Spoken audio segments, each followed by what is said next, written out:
For immigrants arriving by sea, the Statue of Liberty and Ellis Island, symbolizing a new life. Today, I head to the lesser-known south side of Ellis Island for a look at the now-abandoned hospital that once treated newcomers at the turn of the century. Welcome to Ellis Island. Thank you. I'm really looking forward to this. Well, first thing you need is a hard hat. All right, let's go. Jim Peskin, whose own family came through Ellis Island, is my guide, walking around Ellis Island Hospital's complex made up of nearly 30 buildings spanning the length of about 10 football fields. The hospital was opened in 1902 for the first time. It was one of the most up-to-date hospitals of its day. Hygiene was a priority as the hospital staff treated hundreds of thousands of patients during the height of immigration. Everyone has to sleep on clean sheets. What's impressive about this room is that they laundered somewhere between 1,000 and 2,000 pieces of laundry every single day. Now, what is this room? This room is called the autoclave room, and what they did was they sterilized every mattress that came through here, every sheet that people slept on, all of the immigrants' clothing, the nurses' clothing here, because they wanted to make sure that patients were never exposed to any other germs except the one that they entered here with.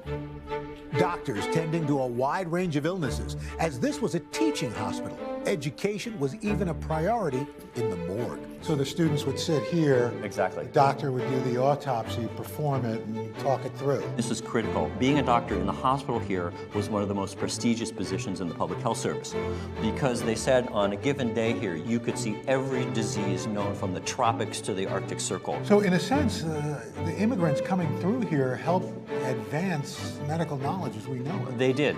98% of patients successfully treated here, with some recovering in this pavilion. What was the concept of the pavilion? At the time, there were no antibiotics, so the only cures that they had for infectious diseases were fresh air and sunlight. So this room is designed to let in huge amounts of fresh air and sunlight. They didn't want people to touch each other, so if you stand and put your arms between each window, you cannot touch the person in the bed next to you. Over the years, the hospital continuing to expand, adding measles wards like this one. When this place opened, they treated 160 cases of measles that year, and only 2 people died. Wow. It really is a testament to the structure of the buildings and the conscientiousness of the hygienic procedures of the nurses and the doctors who worked here. So on the forefront of medicine, they even had nutritionists. And they made sure that every meal that somebody ate had a balanced diet. Wait, are you saying there was good hospital food? I don't know what, I've seen the menus and they're pretty grim, but they are balanced. You know, what's amazing, what impresses you, the depth and breadth of this whole Ellis Island structure, that the thought that went into taking care of people who came from different places. These were people who got off the boat, who were entering the United States, and the first experience they had here was to come into one of the best hospitals that they could ever find. And many people got better